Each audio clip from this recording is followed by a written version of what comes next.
Translation and purport by His Divine Grace, A.C. Bhaktivedanta Swami, Srila Prabhupada. Translation. In this age of Kali, there is no religious principle other than the chanting of the holy name, which is the essence of all Vedic hymns. This is the purport of all scriptures. Purport by Srila Prabhupada. The principles of the Parampara system were strictly honored in previous ages, Satya Yuga, Treta Yuga and Dwapar Yuga. But in the present age, Kali Yuga, people neglect the importance of this system of Shrauta Parampara, or receiving knowledge by disciplic succession. In this age, people are prepared to argue that they can understand that which is beyond their limited knowledge and perception through so-called scientific observations and experiments, not knowing that actual truth comes down to man from authorities. This argumentative attitude is against the Vedic principles, and it is very difficult for one who adopts it to understand that the holy name of Krishna is as good as Krishna himself. Since Krishna and his holy name are identical, the holy name is eternally pure and beyond material contamination. It is the Supreme Personality of Godhead as a transcendental vibration. The holy name is completely different from material sound, as confirmed by Narottam Das Thakur. Golokera Premadhana Harinama Sankirtana. The transcendental vibration of Harinam Sankirtan is imported from the spiritual world. Thus, although materialists who are addicted to experimental knowledge and the so-called scientific method cannot place their faith in chanting of the Hare Krishna Mahamantra, it is a fact that simply by chanting the Hare Krishna mantra offenselessly, one can be freed from all subtle and gross material conditions. The spiritual world is called Vaikuntha, which means without anxiety. In the material world, everything is full of anxiety, Kuntha. Whereas in the spiritual world, Vaikuntha, everything is free from anxiety. Therefore, those who are afflicted by a combination of anxieties cannot understand the Hare Krishna mantra, which is free from all anxiety. In the present age, the vibration of the Hare Krishna Mahamantra is the only process that is in a transcendental position beyond material contamination. Since the holy name can deliver a conditioned soul, it is explained here to be Sarva Mantrasar, the essence of all Vedic hymns. A name that represents an object of this material world may be subjected to arguments and experimental knowledge. But in the absolute world, a name and its owner, the fame and the famous, are identical. And similarly, the qualities, pastimes, and everything else pertaining to the absolute are also absolute. Although Mayavadis profess monism, they differentiate between the holy name of the Supreme Lord and the Lord Himself. For this offense of Namaparad, they gradually glide down from their exalted position of Brahmagyan, as confirmed in Srimad Bhagavatam 10:32. Aruhya krichrena param padam tataha patanti ado anadrita yusmad angreyaha. Although by severe austerities they rise to the exalted position of Brahmagyan, they nevertheless fall down due to imperfect knowledge of the absolute truth. Although they profess to understand the Vedic mantra, Sarvam Khalvidam Brahma, Chandogya Upanishad 3.14.1, which means everything is Brahman, they are unable to understand that the holy name is also Brahman. If they regularly chant the Mahamantra, however, they can be relieved from this misconception. Unless one properly takes shelter of the holy name, he cannot be relieved from the offensive stage in chanting the holy name.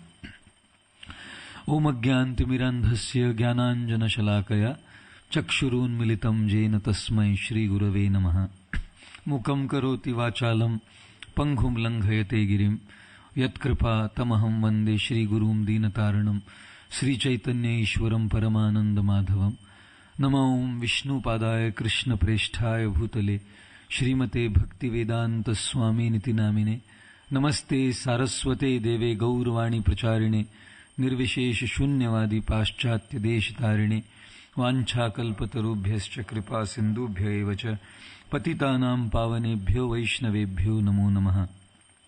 जय श्री कृष्ण चैतन्य प्रभु नित्यानंद श्री अद्वैत गदाधर श्रीवासदि गौर भक्त वृंद। हरे कृष्णा कृष्णा कृष्णा हरे हरे, हरे राम राम राम हरे हरे। योऽन्तः प्रविश्य मम वाचमिमां प्रसूप्तां सञ्जीवयत्यखिलशक्तिधर स्वधाम्नान्यांश्च हस्तचरणश्रवणत्वगादीन् प्राणान् नमो भगवते पुरुषाय तुभ्यम्। Hare Krishna. So, it's a great honor and a pleasure to be here, back again at the Bhaktivedanta Manor after a year, and very grateful for the opportunity to be able to render some service to the devotees here. Bhaktivedanta Manor is like a second home now. When I come here, I feel, whenever I come to London, I feel like I'm at home, and everything is so familiar. In fact, the fragrance just as you enter into the manor here just reminds you of so many nice memories from the last visit. So it's definitely a great privilege and honor, and I'm extremely grateful for this opportunity to render some service. Also seek blessing from all the Vaishnavas, especially all the senior devotees present here, to be able to speak on this subject matter of Sri Chaitanya Charitamrita. So last couple of days we have been preparing our consciousness for the upcoming Gaur Purnima festivals, the appearance of Lord Sri Chaitanya Mahaprabhu in this world. And on just 2 days back, Jai Krishna Prabhu spoke on the glories of Advaitacharya, and then Doyal Baldev Prabhu, I think that's what his name is, he spoke on the glories of Lord Nityananda. And we are preparing our consciousness by dwelling our consciousness on the compassion and the contribution of the Panchatattva to our lives as practitioners, devotees on this planet. Had it not been for them, we wouldn't be sitting here chanting Hare Krishna, we wouldn't be participating in the Krishna consciousness movement. Had it not been for the Panchatattva, had it not been for Lord Chaitanya Mahaprabhu.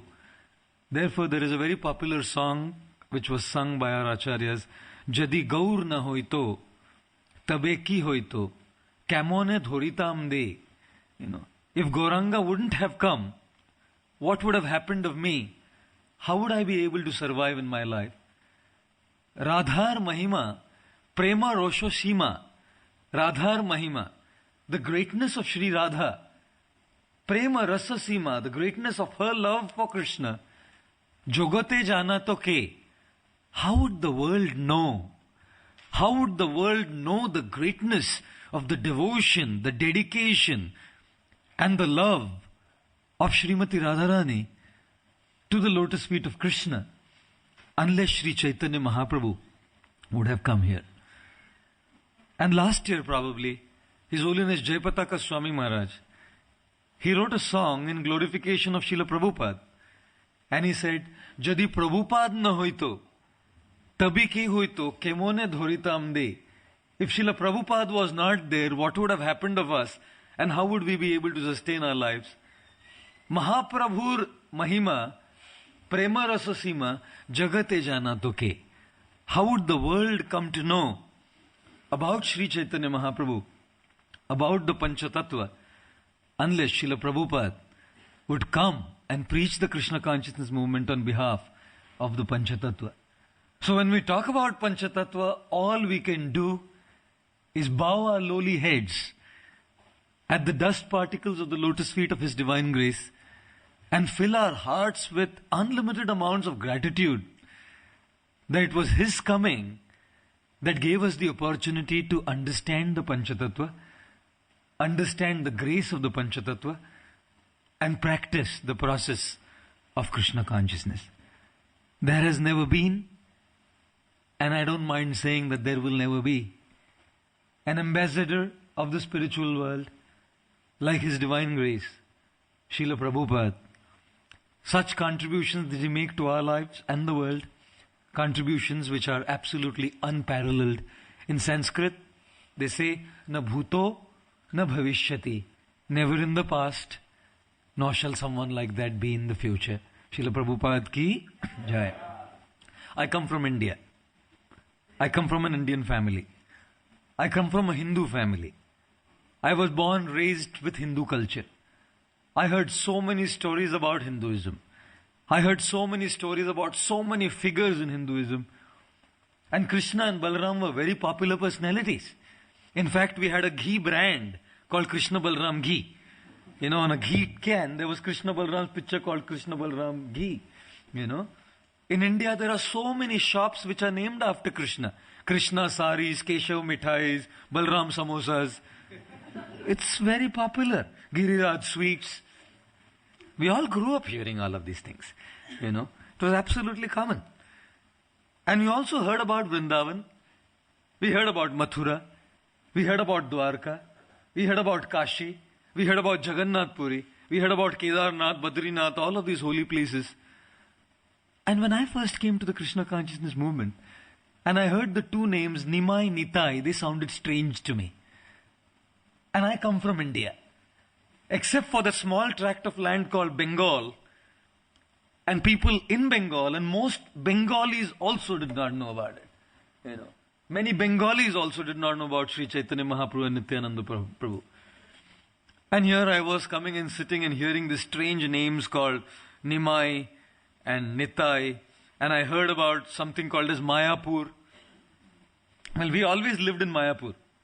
Bombay is Mayapur, it is the land of Maya. We didn't have to go to Mayapur to be able to get the blessings of Nimai Nitai and Lord Chaitanya and Nityananda. We always thought, in fact, there was a very popular magazine when I was a child. It was called Mayapuri, which was all about Bollywood and Bombay. You know, so we always read Mayapuri, but we never even knew what Mayapur was.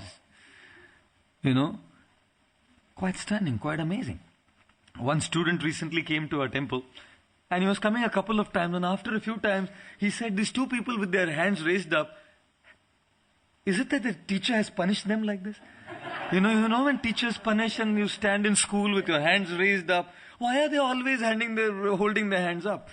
I said, relax, come for a Chaitanya Charitamrita class and probably some things will get clearer.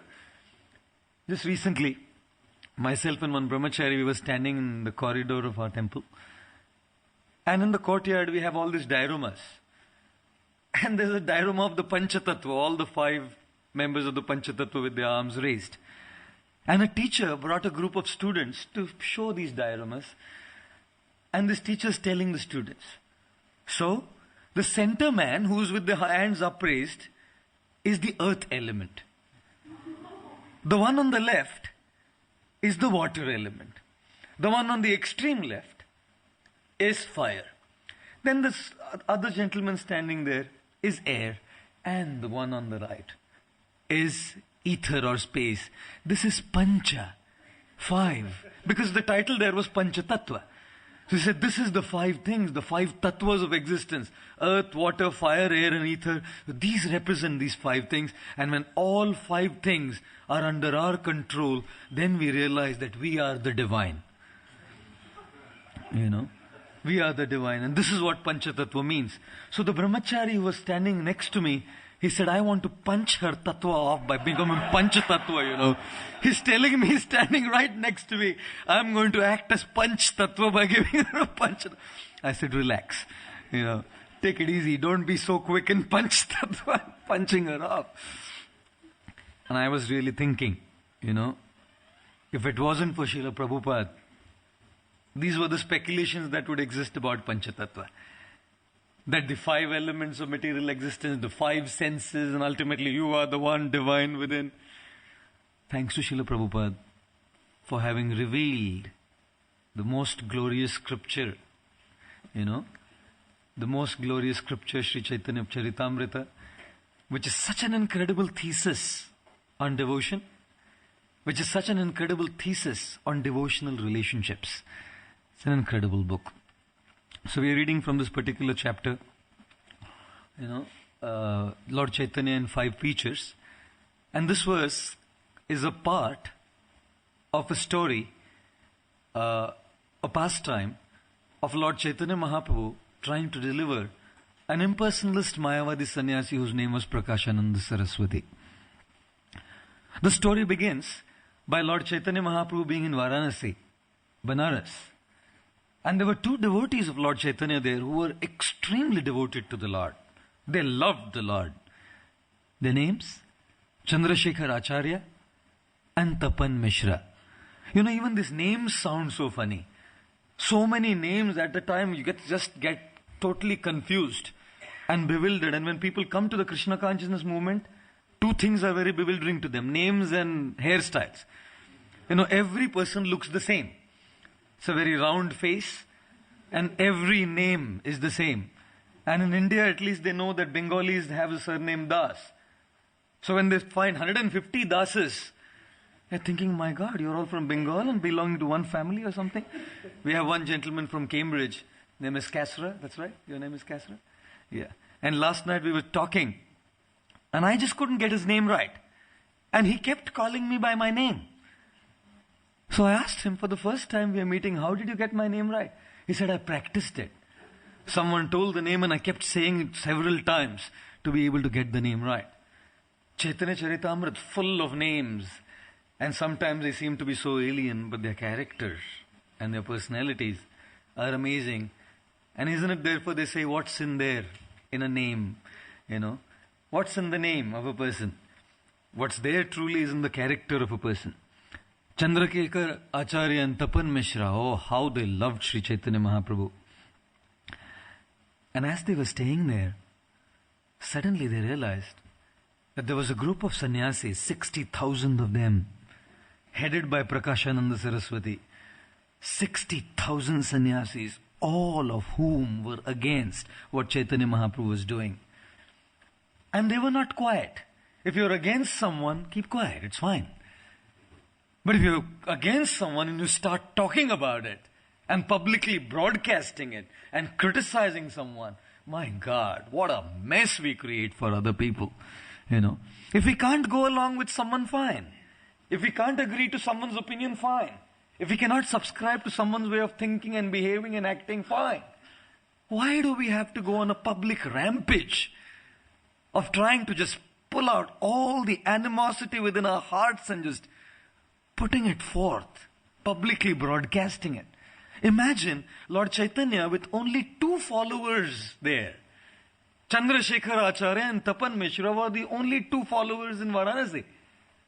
And the 60,000 people with their head Prakashananda Saraswati growing on a public broadcast of how Chaitanya is just a sentimental fool, dancing on the streets with raising his hands. You know, only sentimental people do things like that, he said. Chanting and dancing, singing, playing drums and swooning around and falling and fainting. What is sentimental, emotional stuff going on here in Varanasi? My God, there was a strong lobby, very strong. And they were all publicly broadcasting it. Chandrasekhar Acharya and Tapan Mishra didn't like it. People who are of substance hate criticism. People who are shallow in their life, love gossip and criticism. The sign of spiritual progress and spiritual advancement is that we don't love to hear the criticism of others. You know, we don't take pleasure. Sometimes for services and in order to run a society, we have to say things and we have to hear things if that's our role that we need to play. Otherwise, in general, devotees are known for not taking pleasure, juice, in hearing criticism. Chandrasekhar Acharya and Tapan Mishra were very upset. Very upset. Okay, you don't agree, fine. You don't go along, fine. You don't like it, fine. Why go on a public rampage? Why go? And thank God there was no internet. Thank God, when the Panchatattva were there 500 years back, there was no internet. You can imagine if the internet was there. Just within 20 seconds, Chaitanya swoons in ecstasy and falls apart. What a sentimental guy. And then everyone starts commenting. Likes, dislikes, likes, dislike, likes, dislike. Facebook, you know. Quite a thing, you know. Thank God there was no internet. They were very upset, Chandrasekhar and Tapan Mishra, about the criticism that was happening. You know, the conditioned soul just has a tendency to criticize. Tendency to criticize others. That's conditioned mentality. And there's 4 reasons why we criticize. If a Mayavadi, atheists criticize devotees, understandable. Agnostics criticize devotees, understandable. Impersonalists criticize devotees, understandable. Materialists and hedonists criticize devotees, understandable. But when devotees criticize devotees, how does one understand that? A movement of love, a movement of appreciation, a movement of care. How does one understand that? You know? But when devotees criticize other devotees, there's only 4 reasons why we do that. First is that there's no sufficient engagement. There's not enough to do. When there's not enough to do, then all we could do is sit and talk about others. You know, I don't know how many Gujaratis here, probably some of those who speak Gujarati would appreciate. You know, 2 Gujarati ladies were talking to each other and slandering a 3rd Gujarati lady. Slandering them. I mean, left, right, center, between them. They were just criticizing her like. And after 1 hour of doing this, one lady says to other in Gujarati, "Ave java de na apde su." You know, and leave it. What do we have to do with all this? Why do we need to get into all? After 1 hour of saying it all, I mean, leave it. We have something to do. Let's go back to our work. Why do it, you know? One reason why we get into it so strongly, because there's nothing substantial to do. Devotees who have tremendous responsibility, devotees who have tremendous service to offer, devotees who are trying to evolve in their spiritual practice don't have time to criticize. The second reason why we find devotees sometimes criticize is because they are dissatisfied and disgruntled. When we are not dealt with properly, when we are the victim of someone's abuse, we have to deal with it, obviously.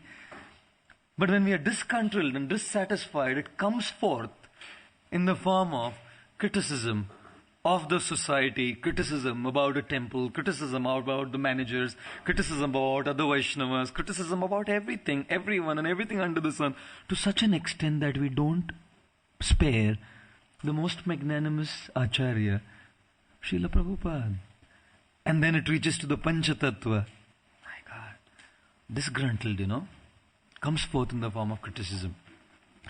The third reason why we criticize is because of a superiority complex. Pride. When we have pride in our hearts, like this Mayavadi sannyasis here. All of these Mayavadi sannyasis of Varanasi were so proud about themselves, about their sense control, about their being the followers of Sripad Shankaracharya, about their self-restraint, about their self-realization, about their Brahman realization. That they thought, who is this fellow? A 24-year young man, dressed in saffron, he wears a little dhoti and a little chadar around his uttariya, around his torso, and jumps and dances and sings. What an emotional fool this man is. You know? Superiority complex makes us think of people, look at people, and talk about people in a condescending way. If we are talking about anyone in a condescending way, there's only one disease within there, superiority complex. How can we talk about someone in a condescending way unless we feel ourselves superior to them and are proud about that superiority? That's what these Mayavadi sannyasis were. Talking about Lord Chaitanya in such a condescending way, calling him an emotional fool, you know. And the last thing that drives criticism, probably there are people who are engaged sufficiently with responsibility, they have sufficient to do, and probably people are not even disgruntled, and probably they don't have that superiority complex. But the last thing that drives people to criticize is envy. You know, when one just cannot take the prosperity of another, one just cannot take that someone else is better, someone else is doing it right. My God. In this case, however, it wasn't being disgruntled, it wasn't that they didn't have nothing to do, and not that they were envious, they were just proud. They were just proud. All the followers of Prakashananda Saraswati, including himself, they were just proud and had a superiority complex, and they were talking about Lord Chaitanya in such a loose way. My goodness. You know, Jai Shri Radha Gokulananda ki Jai, Shri Sitaram Lakshman Hanuman ji ki, Shri Gaur Nitai ki Jai.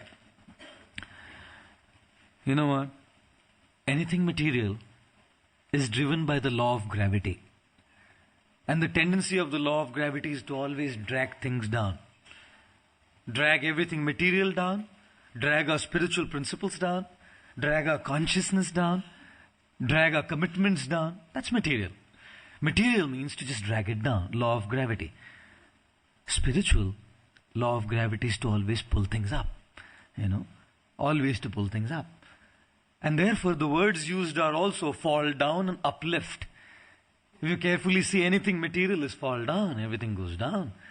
And when we talk about spiritual principles, we talk of upliftment of our consciousness. The tongue just gets so habituated to gossip, to criticize. These words go by the principle of gravity and make us fall down. When Lord Chaitanya came to Kuliagram, one of the Brahmanas came to Lord Chaitanya Mahaprabhu and said, "My dear Lord, I have blasphemed a devotee and criticized him like anything. What should I do?" Lord Chaitanya said, "Just do two things. With the same tongue, chant the holy names and glorify that devotee profusely." The tongue has become habituated and conditioned to vibrate material sound vibrations.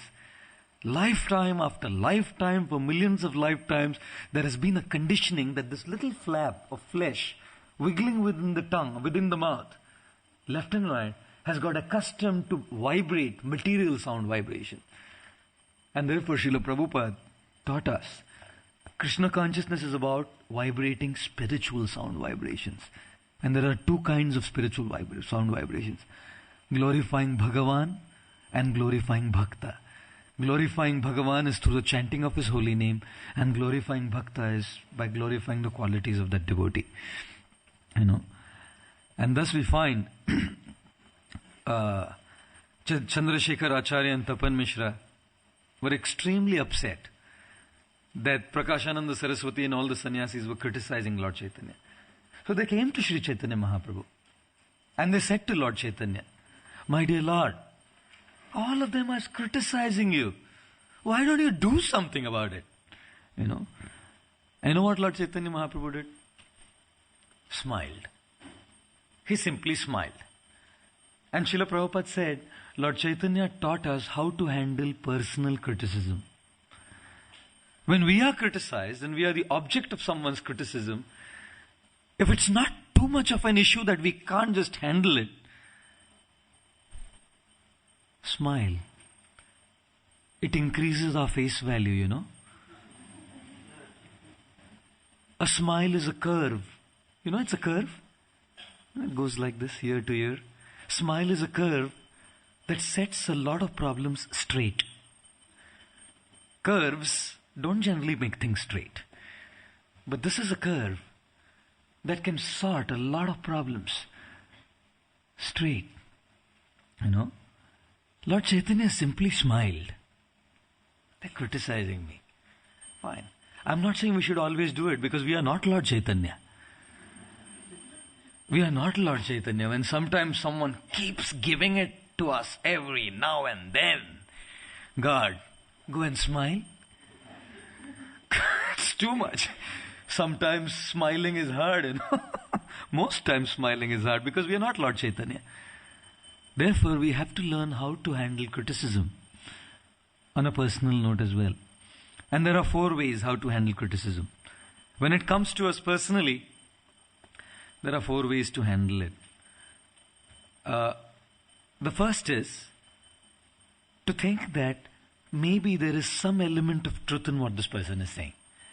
When I'm being criticized, then the first thing that comes as a response to my mind is, maybe there is some truth to what this person is saying. And if there is some truth to what this person is saying, let me work upon it. His Holiness Satswarup Maharaj was sitting in a temple and chanting Hare Krishna, chanting his rounds. And one Western person, just a new person, comes to the temple and he comes and he says, "Swamiji, I don't think you're chanting it right." My God. You go to Swamiji and tell Swamiji, "I don't think you're chanting it right." You know what? When devotees chant Hare Krishna, you see how they go in states of samadhi. There's many nice states of samadhi. And when someone comes to bring you out of that state of samadhi, the response, You think I'm sleeping? Me? Come on. Satswarup Maharaj, when he heard this devotee, not even a devotee, a new person saying, Swamiji, I think you should chant it right. Maybe there is some element of truth to it, he said. And the result was a book. The Japa Reform book. The second way to think is, even if there is no element of truth in it, it doesn't matter. I think it's just my karma coming back to me for my purification. Even if there's no element of truth in what that person is saying when it's criticizing me, it's just something that I need to be purified by. In India, there used to be a cigarette brand called Wells. A very popular brand called Wells cigarettes. And the advert for that cigarette would be a guy and a girl holding hands. I don't know what the connection is. How is a cigarette brand advertised like this? But a guy and a girl holding hands, and the guy holding the cigarette in his hand and puffing some smoke out, And the line that would be written on that advert was, made for each other. Then I got the sense of the advert. Made for each other mean the girl and the guy made for each other, and the guy and the cigarette made for each other. Wills. That was what it meant, made for each other. I'll tell you something. Devotee life is so amazing. Krishna always sends someone in our life, and we are just made for each other. Just made for each other. That person is just meant to give it to us, Just can never appreciate. No matter what we do. No matter what we do in our Krishna consciousness, no matter what amount of service, no matter what amount of devotional advancement, no matter what amount of lectures and book distribution we do, made for each other. It came as a package deal in Krishna consciousness. As a package deal. When everyone is so nice and so appreciative and so kind and everything going on, there is just one novelty item made for us. Cannot take it. And such a person is a purification machine. We have water purifiers, we have food purifiers, we have air purifiers. Such a person is a consciousness purifying machine. And therefore the second way one handles criticism coming from people like these many times, even if there's no element of truth to it, after having seen, introspected well, then we know he's come to give me my share of karma. One person came to Srila Prabhupada and said, Prabhupada, these devotees, I do so much. They just cannot appreciate what I do. They just keep talking ill to me, Srila Prabhupada said, don't worry, you do your level best. Probably in your last life you spoke ill to them. And they're coming to give it back to you, Take it in that spirit. The third way to handle such criticism is to think that even if there's no element of truth to it, maybe Krishna's telling me what not to do. I'm not doing it. But Krishna's warning me again and again what not to do, because probably he knows that I'm susceptible to doing this. When I'm susceptible to doing it has to be repeated again and again to me, hammered on me again and again. So probably Krishna knows that I'm susceptible to doing things this way, so he's giving me a signal, and through him, he's criticizing. I'm not doing it, but he's telling me what not to do. And the fourth way is to just ignore it and neglect it. You know what? There are hundreds and thousands of devotees who like us, who appreciate us, who are kind to us, who are loving to us. Beyond them all, our spiritual masters love us. Beyond them all, Srila Prabhupada and our acharyas love us. Krishna loves us. And you know what the mentality could be? Not to focus on what we have and to focus on what we don't. Sometimes our minds just get so carried away and so focused on trying to prove it to that one person who's not dealing with us rightly, that we forget to capitalize on the assets that have been given to us. The grace of so many wonderful souls, so many wonderful souls. And therefore, we find Lord Chaitanya Mahaprabhu simply smiled. Big deal, they're criticizing. Fine. But the third thing in the story of Prakashananda Saraswati is Chandrasekhar and Tapan Mishra felt compassionate for these people. They wanted to correct them so that they also become devotees. And therefore Lord Chaitanya Mahaprabhu also felt compassion. Because the two of them felt compassion for these 60,000 sannyasis, Lord Chaitanya Mahaprabhu also felt compassion. And because the two of them came and requested Lord Chaitanya do something about it, although Lord Chaitanya was not at all concerned about doing anything, and he simply smiled, he thought he should do something, not for himself, but for those two people, Chandrasekhar and Tapan Mishra, who felt such compassion for Prakashananda Saraswati and his 60,000 followers. You know something? The compassion of devotees and the prayers of devotees is our hope. Because they feel compassionate for us, the Lord feels compassionate for us, and the Lord changes His plan. Can you imagine who can make the Lord change His plan? No one can make the Lord change His plan. In fact, they say if you want to make God laugh, tell Him your plans. He starts laughing. He's going to do this. Oh my God, it's going to start snowing. He thinks he's going to go for his job. And car can't move. If you want to make Krishna laugh, they say, just tell him your plans. Who can make God change His plan? A devotee who has a compassionate heart. Srila Prabhupada's compassionate heart has made the Lord change His plan for all of us. If it wasn't for Srila Prabhupada's compassion, we would probably be doing something else out there. We wouldn't be able to practice Krishna consciousness and chant Hare Krishna unless it was for Srila Prabhupada and his compassion. He felt that compassion, and a devotee praying for us, the greatest treasure, greatest treasure. So therefore we live in a community of devotees where we act, behave and deal with devotees in such a way that the devotees offer their sincere prayers for us and the Lord changes His plan. Oh, I can see in his heart all of those past memories and conditionings lurking, and I can see in his heart the struggle to fight against it. But this person's praying for him and the Lord changes his plan. I want to help him get over it. There was one senior sannyasi in our movement, and one grihastha, his disciple who was living in Singapore, called up this sannyasi saying, Maharaj, my daughter is born and she's really going through a tough phase, she may die. Can you please pray for her? Oh, the sannyasi kept praying for her.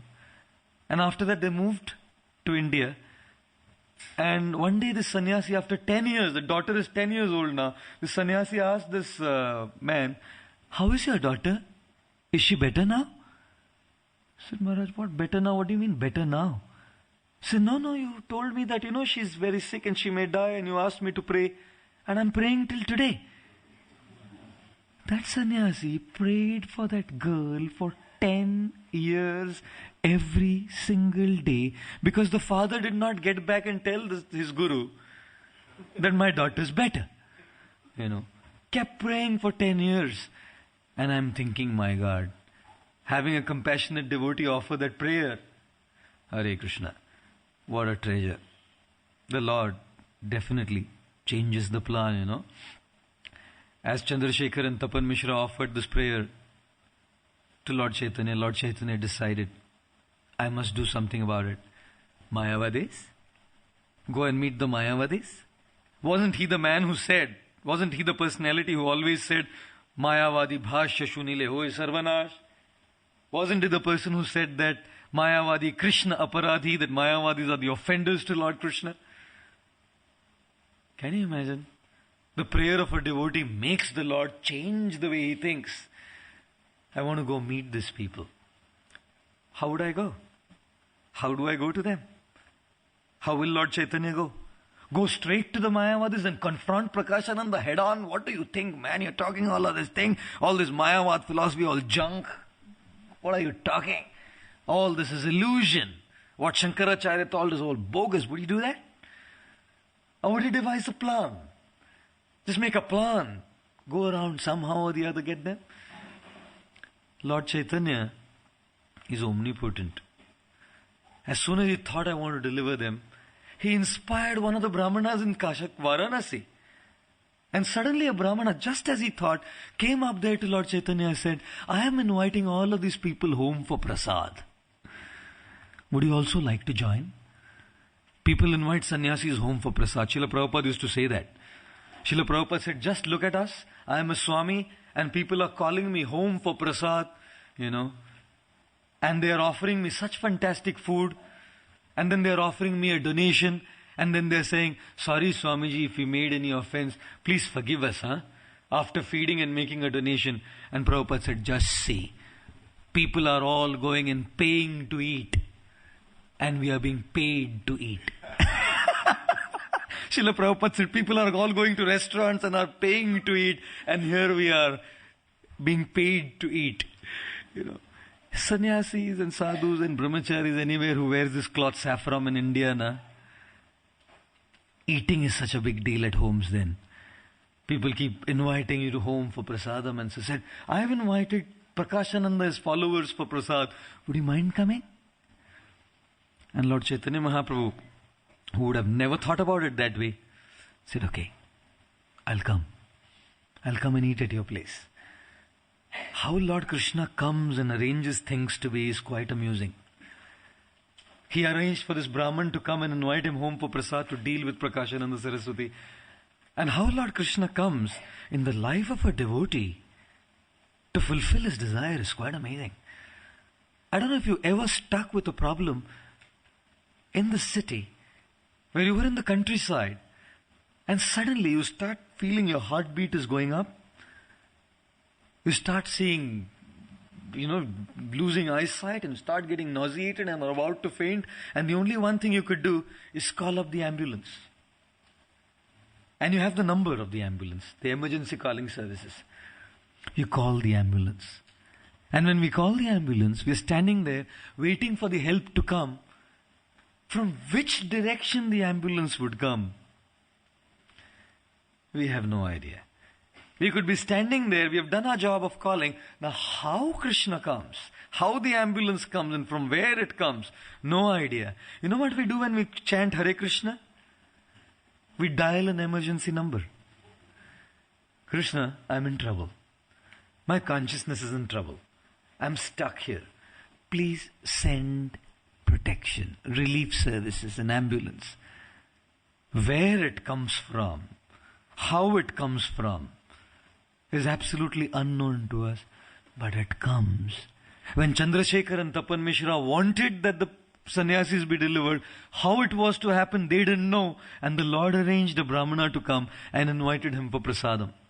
In Bombay, we had a gentleman who was doing his chartered accountancy, And this man studied for every year and attempted 10 times. 10 years he was trying to clear his exams and he failed. Every single year, He practiced dhairya. Very patiently kept trying. 10 years. And I told him one day, my dear friend, after 10 years of trying it hard, doesn't it dawn on you that probably you need to look at something else? He took it seriously. But after failing his exams and not having a degree, he didn't know what to do. He tried several times. Finally, he went to take a job. And he came for the job interview. He had his kanti mala and he was an initiated devotee. And he sat. So the guy who was interviewing said, so what's your name? So he said, my name is whatever. He said his name. He said, how can you say that? How can you say that's your name? He said, sir, come on. My certificate's in front of you. My application form is in front of you. What do you mean? He said, how can you say that this is your name? So he said, well, you tell me what my name is then. And this guy said, your name should be Das. I said, what do you mean? He said, you don't feel ashamed that you put this in your neck, these tulsi beads, and you call yourself by your regular name? You should be calling yourself as Das. He said, okay, now answer a question. What is the position of a soul vis-a-vis God? This guy's thinking, I've come for a job interview or a Hare Krishna interview. And now that he saw that this man's interested, he said, This gentleman, this is a real story. He said, Jiver Swarup Hoy Krishna Nitya Das, because he had said Das. So he said, okay, that's good. So he said, now my next question to you is, what is Maya? And this guy's a philosopher. He's a guy from UP, a philosopher. He read he started preaching to this guy, the HR man, talking to him and all of this. And then after a while, as the interview was over, this HR man pulled his kantimal out and said, I am a devotee going to Shri Shri Radha Ras Bihari Mandir Juhu. I am an aspiring disciple of His Holiness Gopal Krishna Maharaj. I have been praying to the Lord that I want some association at office.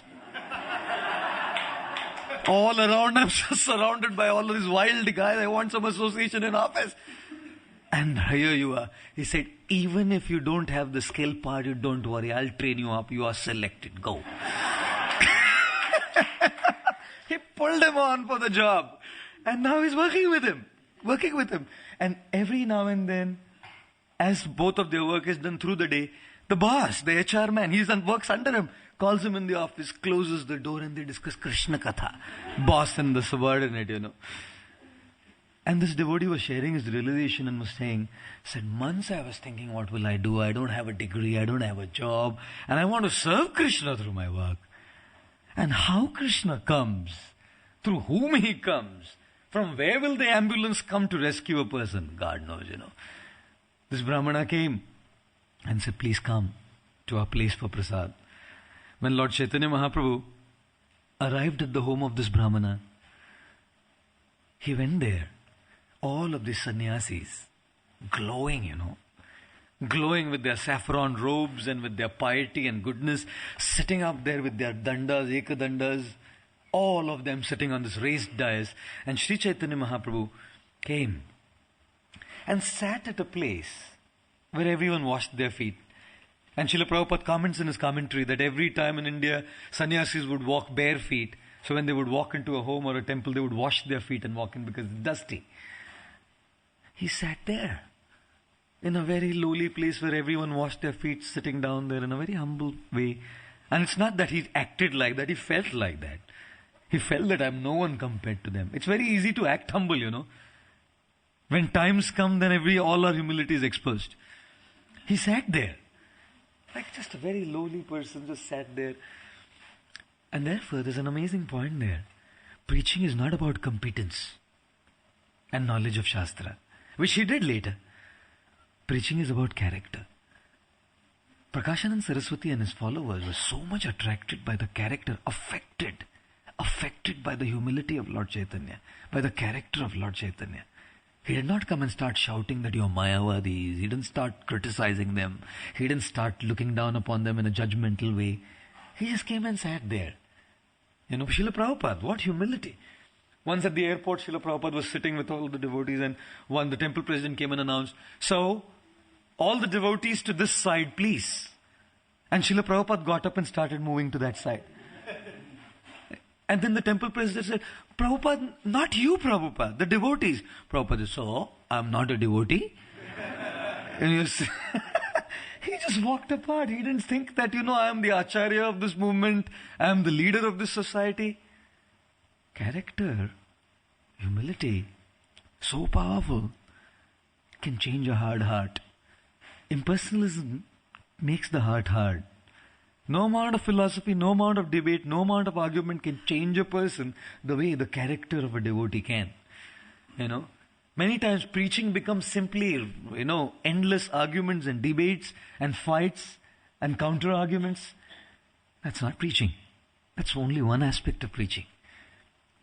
Therefore, character of sacrifice and humility is so powerful, extremely powerful. Can transform the heart, a humble life, my God, can just absolutely change people's perspective of looking at the Hare Krishna devotees. Imagine someone who follows such a high philosophy and lives such a low life of being judgmental, critical, always just smashing people, beating people down by words, mundane wranglings of the mind, constantly just into it. Where is transformation of anyone, Lord Chaitanya Mahaprabhu came there and sat there very humbly. Even in a movie, what touches our hearts? Power, grandeur, display of greatness. It does impress us. Even in a movie which is not real, what touches our hearts is sacrifice, humility. Even in a movie, we know they are acting it. Still people cry. People have tears in their eyes. And in India, people cry and then people have to say, please take a handkerchief, wipe it. Sometimes they disturb you in the movie. They'll it's a disturbance in the movie while they're crying. All of you can look at it. If you've seen a movie, whether it's a Bollywood or Hollywood or Tollywood, whatever movie it is, what really reaches, even in acting, just straight acting, is character, not competence. And therefore, we see Lord Chaitanya revealing the strategy to preach. Not just being competent and knowing all the verses right and the analogies right and the stories right and the humor right and everything is in place and I'm all prepared and my notes are all right there and I'm going to give it to them, Doesn't work. Just doesn't work. What reaches people is the character of the person who's speaking, a character of the person who's approaching them. And therefore we learn from the story character versus competence. And Lord Chaitanya showed both. It's not that competence is not required, but character is greater. And then Lord Chaitanya suddenly did something that was incredibly amazing. To Murari Gupta, Lord Chaitanya showed the form of Lord Ram during the Mahaprakash Lila. He revealed his form as Ram and said to Murari, look at yourself. And Murari saw he had a tail. And he realized he was Hanuman. To Ramananda Rai, he showed his Shadbhuja form, his six-armed form. But if that were the form that he was to show to Prakashananda Saraswati didn't bother about a form. For him, the Absolute was formless, light. Lord Chaitanya was a strategic preacher. He knew what worked. He knew what to give to which person. If he would have shown the Shadbhuja form to Prakashananda, what is this all about? If he would have shown his form of Ram, what would it all about? Prabhupada says Lord Chaitanya is Yogeshwar. Suddenly, he started glowing. Started radiating his Brahmajyoti effulgence because that is what these people could connect to. Strategic preaching means to see what people can connect to. It's very easy to just be rigid and fanatic. Lord Chaitanya was not rigid and fanatic. Did he go there and say, hey, I'm the Supreme Personality of Godhead. Look at my Shadbhuja form. 2 hour holding flute, 2 bow and arm, and look at this. Commando. Come on, surrender. Bow down to me. He didn't do that. He understood what was needed for that man to change. It was the impersonal Brahmajyoti. That is all they could connect to. And he revealed this. Such an effulgence. Prakashananda was affected by Lord Chaitanya's humility and attracted by what he was always obsessed by, the Brahmajyoti. So now Prakashananda was affected and he was also attracted to Lord Chaitanya Mahaprabhu. My God, when he saw Prabhupada was once walking on the airport and one guy, security official said, he's glowing.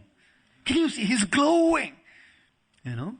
Sometimes great souls can manifest that opulence because of the Lord's blessings to attract people to them.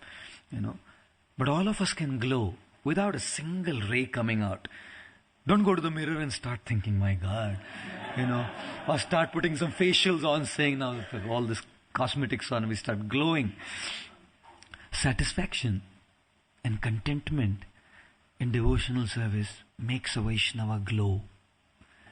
As such a thing that radiates on the face of a person, anyone who comes across and in that aura around feels, wow, what is this, What is this? Greatest preaching, the most powerful preaching is to be a happy, satisfied, fulfilled, contented sadhaka. And what it does to others is unbelievable. Unbelievable. What happy devotees can do while preaching, now thousands of lectures cannot do it. Lord Chaitanya standing there, strategic preacher, attracted him to his Brahmajyoti effulgence. They were so attracted. And Srila Prabhupada was such a strategic preacher. He knew what was the need of the hour. He was knew what was the need. Someone asked Srila Prabhupada, all of these hippies, sitting there and asking Srila Prabhupada for the flower kids. So Swamiji, what is the spiritual world like? And Srila Prabhupada very coolly said, the spiritual world, it is like an ocean of LSD. Ocean of LSD? What a horrible comparison. If you look at it from a material point of view, what a horrible comparison that you compare the spiritual world to an ocean of LSD. If any of the previous acharyas were to hear this, would they be thinking, what is that disciple coming in this parampara speaking that the spiritual world is an ocean of LSD? That is what they could relate to. That was their conception of bliss. That was their conception of joy. And Srila Prabhupada knew how to speak to them and how to reach to them based on the conceptions that they had, not the conceptions that we have. It's very easy to pass to people the conceptions we have. It needs compassion, it needs expertise, and it needs empowerment to see how to give what we have in a way that people can relate to it. Here was Lord Chaitanya, strategic preacher. They were so attracted, my God, Prakashanand Saraswati and others were so attracted to this Brahmajyoti effulgence. And then Prakashanand Saraswati came up to Lord Chaitanya Mahaprabhu and gave him a hand. Swamiji, don't sit here. This is not the place where you're supposed to sit. You're a sannyasi like us, and I have heard that you're a sannyasi from the Bharati Sampradaya, the Bharati Parampara. Please come and sit alongside with us. Don't sit there. And he immediately offered a hand to bring Lord Chaitanya out. And you know something? There's an amazing lesson there. We, based on how we deal with people, bring the worst or the best out of them. We are responsible.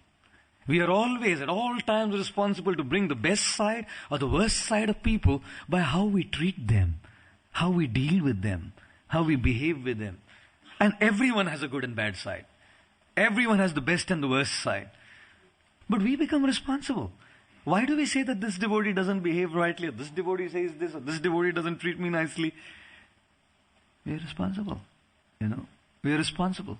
And imagine a community of devotees where everyone tries to deal with each other so nicely and bring the best out of people.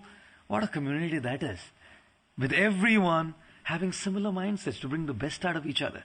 Lord Chaitanya dealt with him in a certain way and brought the best side of Prakashananda Saraswati, where he went and said to Lord Chaitanya, please don't sit here, Swamiji.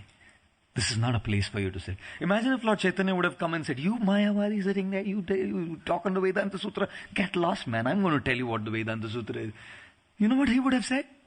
You emotional fool, just get out of here. You're going around with these foolish people swooning in a so-called ecstasy and falling and fainting on the ground like sentimentalists. Just get out of here. He brought the best out of it. That's preaching. To bring the best side of people out. And to make people feel and know that they can be like this. People out there are just going through so much. And they don't even know that the best side is within them. Everywhere around, people are discouraging others, envious of others, negative about others, critical about others. And you just feel so depressed in the company of such people. And when we come to devotees, the same things happen. What's the difference? When they come here, by dealing with them out of affection and encouragement, and love and care, we can bring the best out of them. And these people start feeling, oh, I can be like this.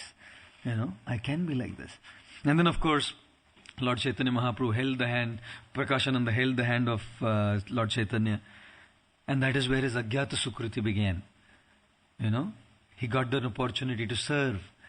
And as he served Lord Chaitanya, the next step that came forth was appreciation.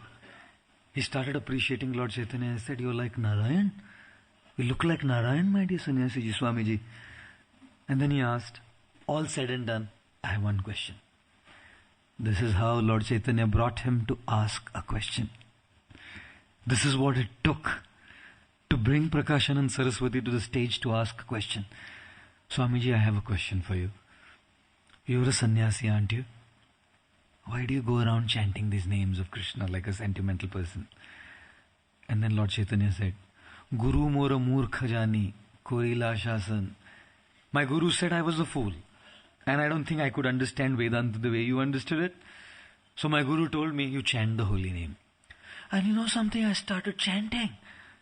And something happened. I just started swooning, and he said to Prakashananda, believe me. You please believe me. I don't do it deliberately. You read, there's a verses there. I don't do it deliberately. It just happens to me.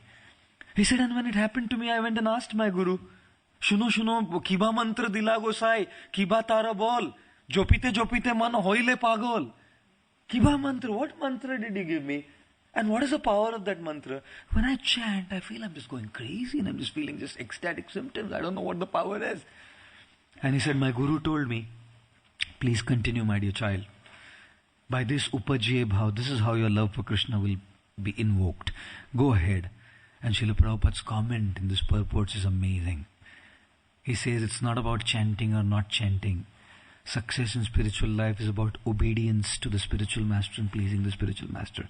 It's not about chanting, it's not about not chanting, it's not about book distribution or lectures or deity worship or anything.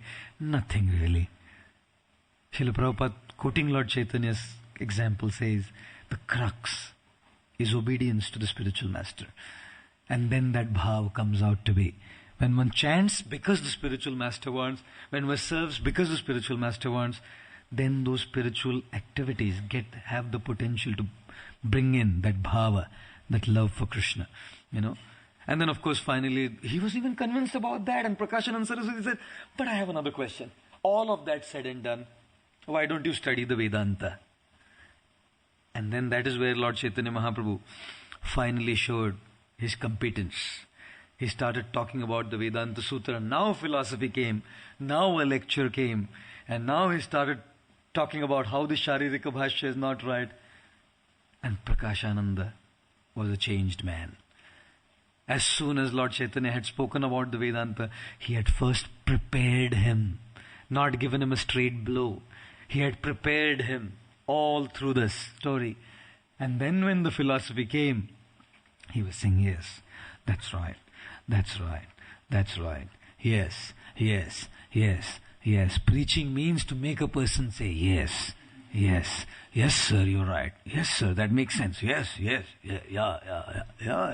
Very good, nice, amazing. A lot of preparation went in to make that person say a yes, And then Prakashananda and all his 60,000 followers became Vaishnava sannyasis from Lord Chaitanya.